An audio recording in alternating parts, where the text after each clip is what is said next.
Hey, how's it going, guys? This is your boy Hazzed, and today in Battle for Azeroth, I'm going to be doing a single target DPS guide, as I've been getting this question a lot after clearing Uldir with Asmongold's stream the other day.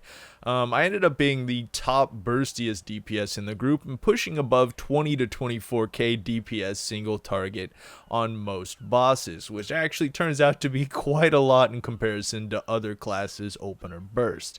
So we're going to go ahead and break into this and just do it. It's who we are, it's what we do, we've come so far, and now we pay the price, so don't even cry. The world is breaking down, and I cannot leave the ground.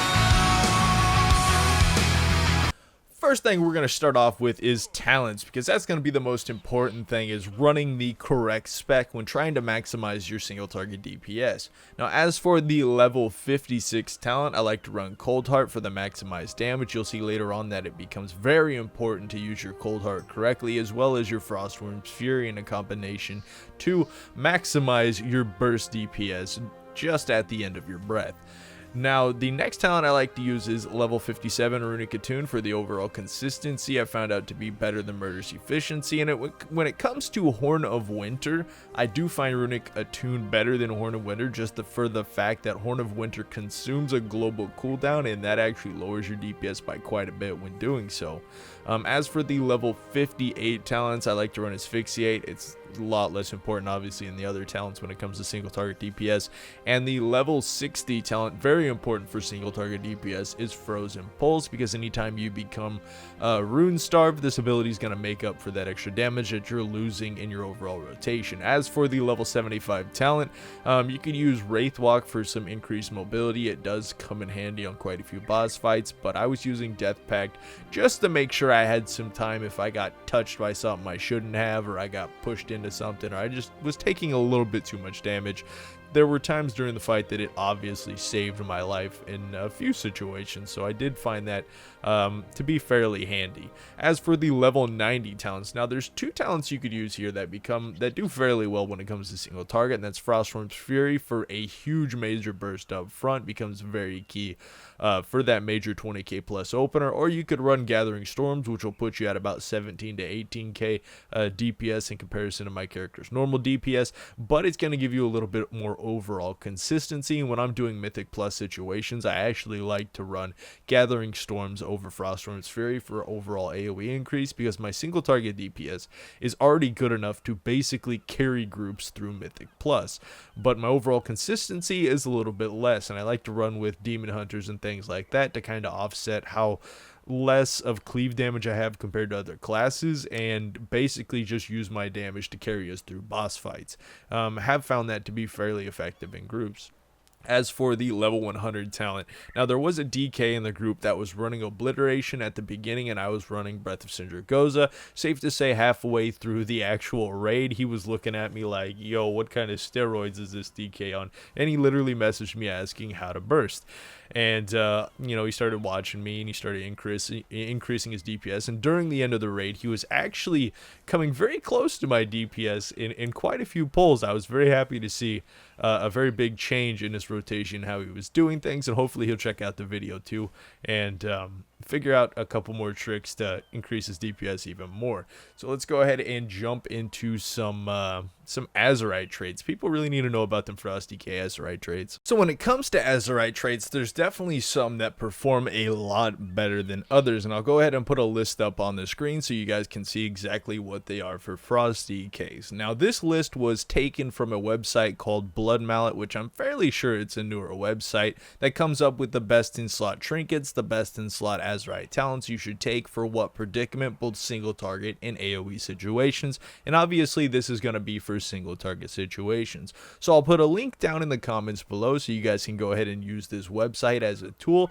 to figure out exactly what trinkets and what Azurite talents you should be running for different situations, or if you just want to use the ones I put on the screen, it should make it fairly simple. But I would suggest using this in the future if you have any questions about specific Azurite talents and things along those lines, because this website, in my opinion, has done they've done quite a good job of figuring out which Azurite talents are going to deal the most maximized DPS, because the majority of the time for Azurite talents, it's very, very confusing to find out which one actually does the best in elongated fights. So now that we know what talents we're using, we know what trinkets we're using, we know our spec, we're going to go ahead and break down this rotation in a very simplistic way. To give you a very, very large opener burst, this works in raid and of course in Mythic Plus situations. If you just want to completely burn through bosses, this spec is absolutely amazing for it. Alright, so starting out with this pre-poppage, before I even touch the boss, I pop Remorseless Winter and I pop Pillar of Frost. And at the moment I see the tank charge in or something connecting to the boss is the moment I want to lay in and Obliterate instantly. You do not want any wait time between popping your Remorseless Winter, your Pillar, and hitting your Obliterate. You want all that to be consecutive. You want to touch as close as possible, being that doing so will grant you a little bit of extra runic power from popping Remorseless Winter, and you're able to hold on to that until it gets to breath, and that extra runic power is going to help you carry over and make sure you don't have any downtimes in your breath with this early of a burst to deal maximized DPS. And also in the case that you're opening a DPS with, let's say, Lust, your breath is going to be a lot better off. You're not going to have nearly any downtime at all. It's going to be actually quite a bit stronger than it is without. So that's kind of the difference between a 20k burst without Lust and a 24k burst with Lust. Now what we're going to do on the target here, so we got the opener, we pre-pop Remorseless Winter, right?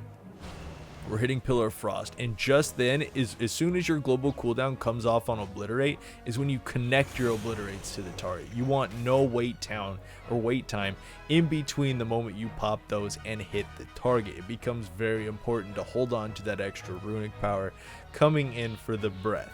Now, we're going to go ahead and breath on the target. It becomes fairly important to pop in power first, otherwise you're going to hit a little bit of rune starved areas, and that's not good at all. So you're going to run in, you're going to go ahead and pop Remorseless Winter, and Pillar's not up, but we're going to go and act like we hit it here, and we pop Pillar, run in on the target, and we're hitting 2 Obliterates right off the bat. Right here at this downtime, I did not get any Howling Blast proc, so I'm not using that, is where you would go ahead and pop Empowered Rune Weapon,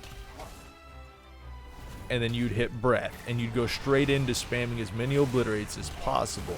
Now, the next part of it is a little bit harder, because near the end of your breath, I'd have to say, you'll also be nearing the end of your Pillar of Frost. You're going to lay out your big burst, which I do have a macro to maximize the big burst damage, and to make sure it kind of goes off fluently, which I'll put down in the comments below. I might actually...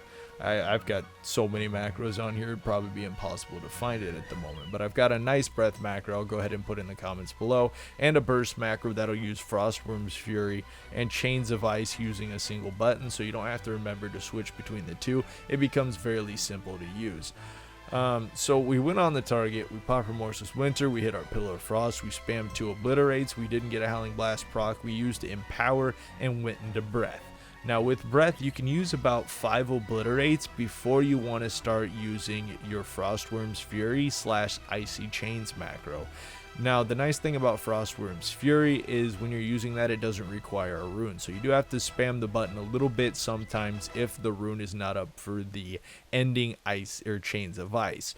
So when you're combining all this damage, you want to make sure I'll throw up Pillar of Frost here, I'll throw up my Remorseless Winter just for looks, and we're just going to kind of Obliterate on the target. There's 3, we're waiting a little bit, and because I don't have Empower up, we're not going to have that. But you can see I've got 3 seconds last, 2 seconds, and that's when you're throwing up Dragon and you're throwing up that Icy Chains for the major burst damage near the end of your breath. And I'll go ahead and do that rotation here all at once, so you guys can go ahead and see how to do that major burst all together. So now we're going to go ahead and throw together that entire burst consecutively to show you guys exactly what's going on with it. So we're going to go ahead and pre-pop right now, throwing up Pillar. We're going to close the difference right in the 2 Obliterates. No Howling Blast proc, and power right into breath. And this is where the big damage comes out. I'm going to go ahead and throw in a Howling Blast there since there is slight downtime. Now we need to watch Empower, and here comes the big burst. As you can see right there, we hit about 19k DPS, which is expected on a training dummy such as this, and we were able to put out quite a bit of DPS. Now, when it comes to consistent DPS, I do find it fairly easy to do on a Frost DK in terms of overall damage, but definitely the most important part of your Frost DK DPS is that opener right there. Now, you add in other class buffs, you add in Lust, you add in a few different things, and you're going to have an insane amount of burst on a Frost DK. I do find it very fun to do in raid situations because it has people just like, did that Frost DK just open or double DPS my DPS? What is going on here? It's pretty funny. So let's go ahead and break into some of this consistent DPS. Alright, so let's act like our burst is down at this point. We don't have Breath of Sindragosa. Pillar of Frost is on a 45-second cooldown, so that's coming back up in just a moment. Now, the nice thing to remember is Chains of Ice and Breath of Sindragosa do not use outside of Pillar of Frost. Otherwise, you're going to waste the ability and not deal nearly as much damage as you could have by maximizing the talents. Now, your DPS priority comes down to you always want to use Howling Blast procs. Howling Blast hits harder than any of your other abilities by quite a large margin when it's a Howling Blast proc. So that's one of the things you always want to prioritize over other abilities. But besides that, it's basically keep Remorseless Winter up as much as possible, lay in as many Obliterates as possible so you can stay Rune Starved and fully get the damage increase from Frozen Pulse, and basically use Frost Strike as a filler. Now, the one thing you don't want to do is Runic Cap on Frost Strikes. You want to keep it just below so you're still benefiting from the Runic game of Obliterate. So you do not want to overcap on your Frost Strikes again. Now, dumping it out when you only have that ability up is okay, but you do want to stay Rune Starved as much as possible to benefit from Frozen Pulse, because that's going to be what keeps up the majority of your DPS throughout the fight. Very simplified rotation outside of burst. I'd say the burst has to be the most challenging of it in terms of keeping up overall DPS throughout a fight.